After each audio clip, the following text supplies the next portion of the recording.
سوال یہ ہے کہ کہتے ہیں کہ ہم نے سنا ہے کہ سورہ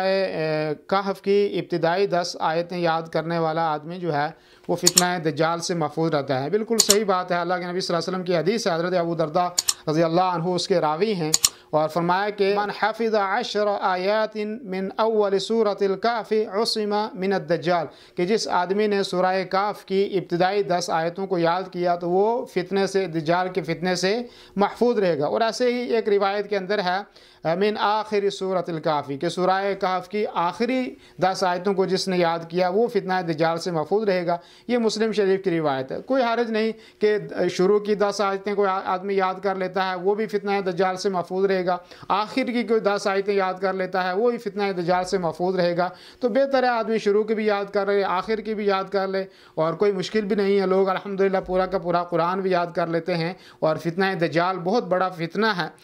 اور ایسا بڑا فتنہ ہے کہ انبیاء علیہ الصلوۃ والسلام نے دجال کے فتنے سے اپنی امتیوں کو ڈرایا۔ خود نبی کریم صلی اللہ علیہ وسلم نے بھی اپنی امت کے لوگوں کو دجال کے فتنے سے ڈرایا ہے۔ تو جب دجال کا اتنا بڑا فتنہ ہے، اور اگر ان 10 آیات یا 20 آیات کے یاد کرنے کی وجہ سے ہم دجال کے فتنے سے محفوظ رہ سکتے ہیں تو کوئی حرج نہیں، ان کو یاد کر لینا چاہیے، چاہے شروع کی 10 آیات آپ یاد کریں، چاہے آخر کی 10 آیات آپ